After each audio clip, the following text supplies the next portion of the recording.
वो लड़की अकेली रात के 2 बजे अपने घर की तरफ जा रही थी। तभी उसके घर से करीब 300-400 मीटर की दूरी पर पुलिया के पास 2 लड़के बाइक पर सवार होकर वहाँ पहुँचते हैं और लड़की का रास्ता रोक लेते हैं, जिनमें से एक लड़के को लड़की पहले से पहचानती थी। दिल्ली का निर्भया कांड तो आपको याद होगा, जिसमें एक लड़की के साथ आरोपियों ने इस हद तक दरिंदगी की थी कि देखने और सुनने वाले का कलेजा कांप उठा था। लड़की के जिस्म पर कोई एक ऐसा हिस्सा नहीं बचा था जहां आरोपियों की वहशत के निशान नहीं थे। अब उस वारदात के कई साल बाद ऐसा ही एक खौफनाक मामला राजस्थान के बांसवाड़ा से सामने आया है, जहां गैंग रेप के बाद एक छात्रा पर जानलेवा हमला किया जाता है। और इस वारदात की कहानी सुनकर आपका दिल दहल जाएगा। गांव में 5 मई की रात को एक घर में शादी की तैयारियां चल रही थी। हल्दी की रस्म होनी थी, लिहाजा पास में रहने वाली वो लड़की अपने 2 छोटे भाइयों और पिता के साथ में रात 8 बजे वो घर के पास की किसी परिचित की शादी में जाती है। लड़की शामिल होने के लिए पहुंचती है। शादी वाले घर में हल्दी की रस्म पूरे रीति रिवाज से पूरी की गई। लड़की भी हंसी खुशी उस शादी की रस्मों में शामिल होती है। एफआईआर के अनुसार जब शादी के घर में रस्में देर रात पूरी करने के बाद वो लड़की अकेली रात के 2 बजे अपने घर की तरफ जा रही थी, तभी उसके घर से करीब 300-400 मीटर की दूरी पर पुलिया के पास 2 लड़के बाइक पर सवार होकर वहां पहुंचते हैं और लड़की का रास्ता रोक लेते हैं, जिनमें से एक लड़के को लड़की पहले से पहचानती थी। उस लड़के ने लड़की से कहा कि वो उससे शादी क्यों नहीं कर रही है, जिस पर लड़की ने जवाब देते हुए कहा कि वो अभी पढ़ाई कर रही है। उसने शादी से इनकार कर दिया।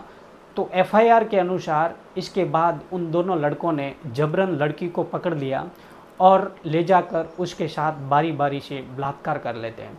लड़की उन्हें छोड़ने की गुहार लगाती है, लेकिन उन दरिंदों को जरा सी भी दया उस मासूम लड़की पर नहीं आती है। और तो और लड़कों का इरादा लड़की को यूं ही छोड़ना नहीं था। इसके बाद एक लड़के ने तलवार से लड़की पर हमला करता है, लेकिन किसी तरह से वो वहाँ से भाग निकलती है। अब लड़की आगे भाग रही थी और वो दोनों आरोपी उसका पीछा कर रहे थे। थोड़ी दूर जाने के बाद वो लड़की अंधेरे में एक गड्ढे में जा गिरी। तभी दोनों आरोपी भी वहाँ पहुँचते हैं और तलवार से लड़की के सर पर हमला कर देते हैं। लड़की ने खुद को बचाने के लिए सिर के ऊपर हाथ किए, उसकी हथेली कट गई और दाहिने हाथ की 2 उंगलियां और अंगूठा भी कटकर अलग हो गया।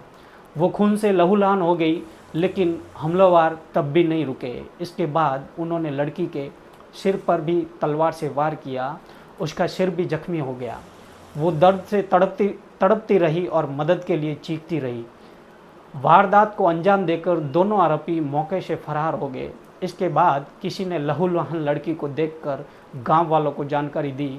तब लड़की ने परिवार वालों को आप बीती सुनाई और फिर उसे इलाज के लिए अस्पताल ले जाया गया, लेकिन उसकी हालत गंभीर देखते हुए उसे उदयपुर रेफर कर दिया गया। अभी राजकीय एमबी चिकित्सालय में उसका इलाज चल रहा है।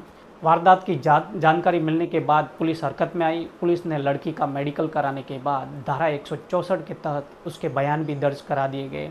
इलाके के डीएसपी ने जानकारी देते हुए बताया कि एक आरोपी को हिरासत में ले लिया गया है और आगे की जांच जारी है। पुलिस के मुताबिक मुख्य आरोपी की शिनाख्त कालूराम के तौर पर हो गई है। वो बीएसटीसी द्वितीय वर्ष में अध्ययनरत है, जबकि 19 साल की पीड़िता बीए प्रथम वर्ष की छात्रा है।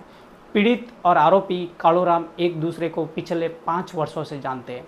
आरोपी पीड़िता से शादी करना चाहता था, लेकिन पीड़िता के परिवार वाले शादी से इनकार कर रहे थे। कुछ दिन पहले भी पीड़िता ने उसे शादी करने से इनकार कर दिया था। तो उसके बाद आरोपी कालूराम पीड़िता के गांव पहुंचा और उसे मिलने के लिए बुलाया।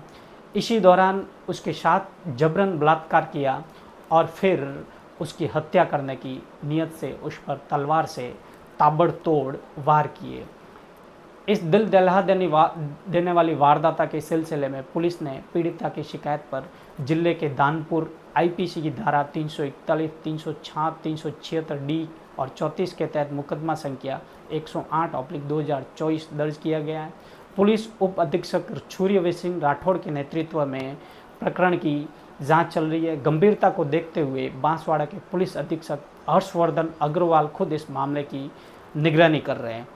तो फ्रेंड्स, अगर अभी तक आपने मेरे चैनल को सब्सक्राइब नहीं किया है तो प्लीज़ अभी जाके चैनल को सब्सक्राइब करें और बेल आइकन ज़रूर प्रेस करें ताकि आने वाली हर वीडियो की अपडेट आप तक पहुंचती रहे। तब तक के लिए अपना ख्याल रखें।